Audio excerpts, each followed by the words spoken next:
In this video, I want to look at how to work on a shawl that's in the round with increases between the sections and a pattern stitch.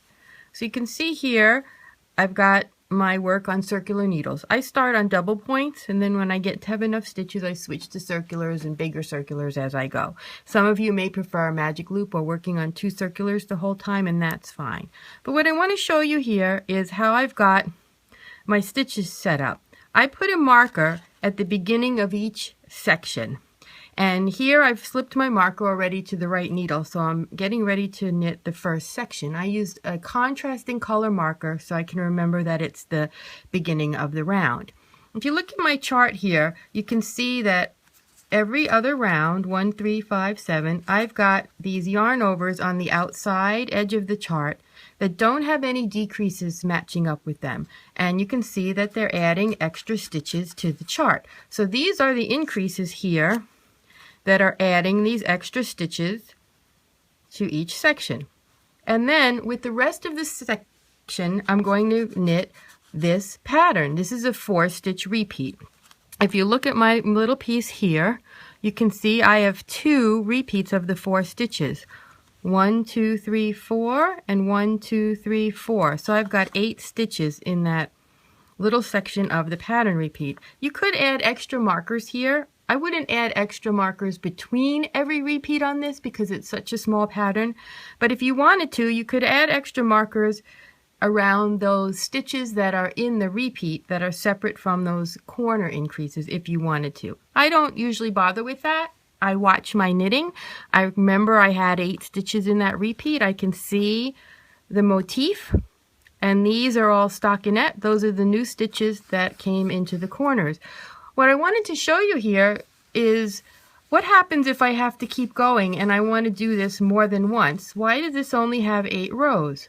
Well, you notice that we've got the 4 stitches in the repeat, and when I get up to the 8th row, I've got 4 new stitches increased.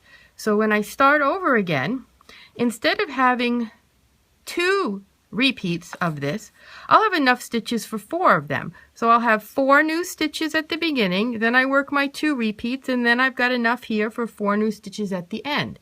So I will continue following this chart just as it's written, except that instead of working this 2 times, I'll work it 4 times because I have the 2 original repeats and enough stitches to do 1 more on each side in that section.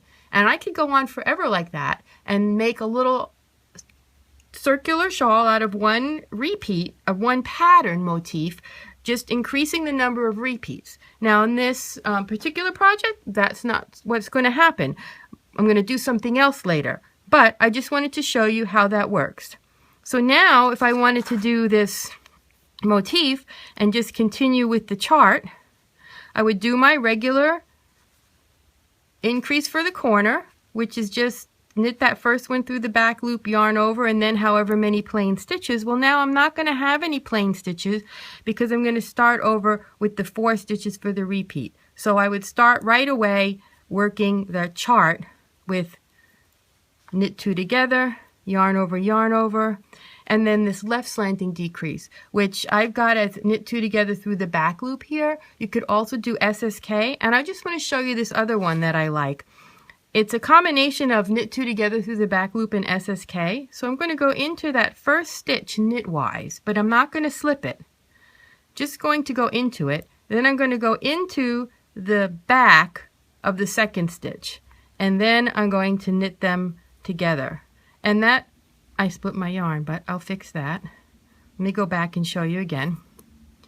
So my stitches are here. I go into the first one like a regular knit, and then I go into the back of the second stitch, and then I knit them together, and it makes a nice left slanting decrease that's not twisted, but you don't have all the fussiness of SSK. So let me show you that one more time in case you want to do that for that left slanting decrease. So remember, in SSK we do slip 1 knitwise, slip 1 knitwise. So the point of that is to turn this stitch around so that that leg that's in the front here is in the back. Well, we're doing that by going into that stitch as a knit, but we're not doing all the SSK fussiness. We're just going into it as a knit so that it will turn around and that leg will be in the back. and then we go into the back of the second stitch, because it doesn't matter if that one's twisted because it won't show when we're finished. It's hidden in the back. And there you go. So that's a variation of SSK that you might want to try. At any rate, then you just finish this all the way across to the end of the section, and you'll end with the yarn over, slip your marker, and do that in each section.